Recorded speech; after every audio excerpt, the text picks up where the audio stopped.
And now we have our final guest of the show in. We have our friends from the Oshkosh Public Library, and they're going to tell us about some of the latest and greatest things that they've been working on. So without further ado, I'd like to introduce our guests, Michael MacArthur and Adeline Miller. So thank you both for joining us today. Hi, thanks for having us. Yeah, thanks for having us. Thanks for thinking of the library. Yeah, it's good to have you guys in every so often to just get an update on what's going on. I know sometimes the winter months can be a slower time, but that is not the case at the library. There's a lot going on all year round. That there is. So yeah, we're going to dig right into it. The biggest thing that we want to mention is some great exciting news at the library, and that's the new bookstore. Tell us about it. Yeah, so it just opened in December. I'm sure everybody who's avid users of the library remember the Friends of the Library book sales that they used to do single month, which everyone loved, but there was always the problem that they only happened twice a month, and people would still want books. So we're happy to say that we have the books out there, and it just opened like a couple of weeks ago, and it's going great. They did some remodeling, painted, and we have all those books that you could have got once a month open and available for basically all the hours that the library is open. Wonderful. So anytime the library is open, you can come in and browse and shop. There's new stuff coming in and out all the time. And business has been booming at the shop. It did very, very well the first day. People are really had their Christmas lists ready. Yeah, books, like lines books. like Black Friday and things. Happily, it didn't look like Walmart on the day after Thanksgiving, but it did very well, and we're very excited to have it open. Well, some great deals too. I mean, I think a lot of titles are $1 or less too, which is very good. I think the most expensive title is $1. Amazing. Yeah. So there's books, DVDs, CDs that are sold, as well as again lightly used children's materials, which some people just come and leave with huge. Oh yeah. Have their own personal children's library. Can walk out.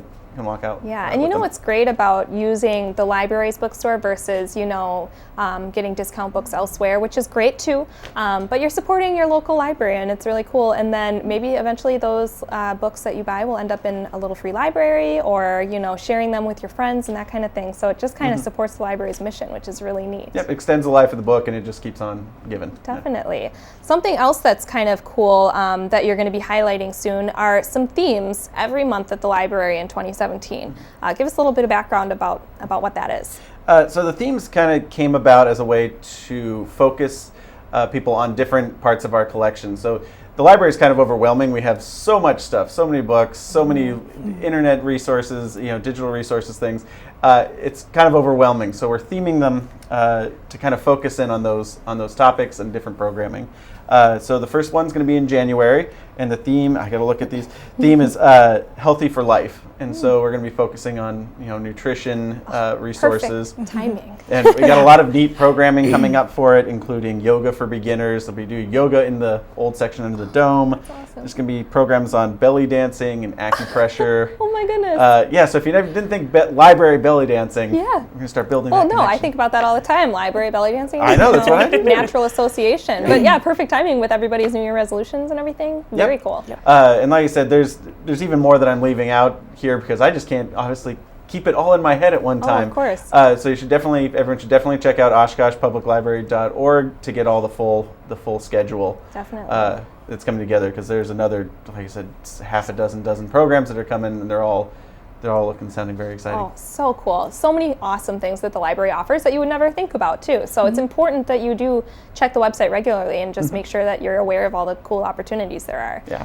One other thing that we definitely wanted to hit, Adeline, you can tell us about, the STEM, what used to be STEM, now called STEAM, there was an A added, and the library's kind of really been focusing on that a lot lately. Tell us about that. Kind of going along with the idea of all of this monthly themes, but we really want to brand the library as a place to explore and discover.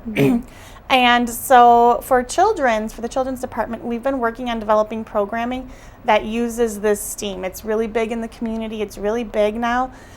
Science, technology, engineering, arts, and mathematics. And so we've developed some programming that address that specifically for school-age kids. We have, this last fall, we started a program called Wonder Lab Wednesdays. And we had great feedback from the community about that program and lots of interest about it. So for this coming winter and spring, we're doubling the amount of sessions that we offer of that, so more people can take advantage of it and have the opportunity to participate in it. We're brand new starting in February. We have 2 new Minecraft programs rolling out for children. Those are going to be popular. Yes. And so we're very excited about that. And again, we expect that those are going to be popular and people are going to be asking lots of questions about those. And then we also have our Tweens Create program for kids who are a little bit older, that 4th through like 7th grade range, and really like to create and make and do that hands-on learning and experimenting kind of thing. So a lot of really great things for kids that are offered at the library, and really awesome learning opportunities. I have to ask though, I mean, is the story time is still going to be around, encouraging kids to read and, do that kind of thing too, right? The literacy aspect isn't going anywhere. So we still offer our early literacy, our High Hopes early literacy story time for the really young kids. We still have our family story times. We still have our special events like Dr. Seuss's birthday party at the beginning of March, and spring break, we've got special events planned for that. Awesome. So we're going to have a special performer, Jeff McMullen, will be coming in and doing performances during spring break. We have a Lego design contest for kids, teens, and adults over spring break. Awesome. And so the parents and the kids can kind of have a competition in there then. Yes, exactly. So very cool. All the family members can participate in. Yeah, a lot of great things happening in the kids area as well, Adeline.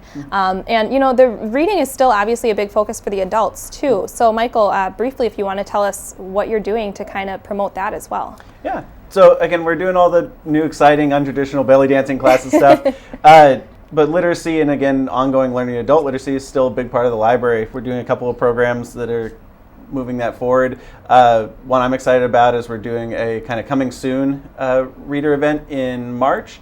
So this usually in the fall we're doing best of lists. And this is the first year we're doing kind of a looking ahead and, get your name on those wait lists for these books that might not have registered yet. So, you can be number 1 to get that when it comes out. That is perfect for me because I'll hear about a book and then I'm like, too late, gotta wait. Right, it's like, now you're number 100 on that list. Yeah. And hopefully spotlight some stuff that you might just not be on people's radar until it hits a bestsellers list, and all of a sudden there's a long wait for it. Exactly. So we're going to be talking a lot about kind of getting nerdy booky stuff. Yes. We're also going to be having an author visit in May by an author named Nicholas Butler, not Barker, but Nicholas Butler. I thought you said Nicholas Sparks or something. No, that's a big name. Also good, maybe a different kind of author. Oh he wrote a great book called Shotgun Love Songs based in the Midwest. And so he's going to be here. We'll have an event for him in May. And like I said, the dates escape me, but check the website and we'll have them all there for the dates and times on all these events. Yeah, so it's the library, really all ages, awesome things going on. Make sure we check out the website for updates. Facebook is always up to date as well. Facebook and Twitter.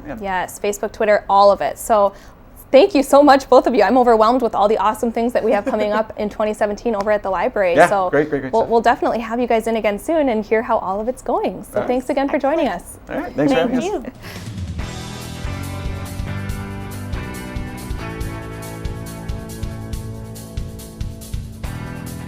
Oshkosh Today was supported in part by the Friends of OCM.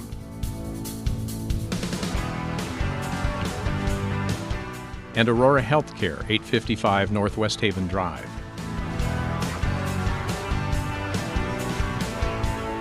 Set design provided by House of Flowers, 1920 Algoma Boulevard. Oshkosh Today.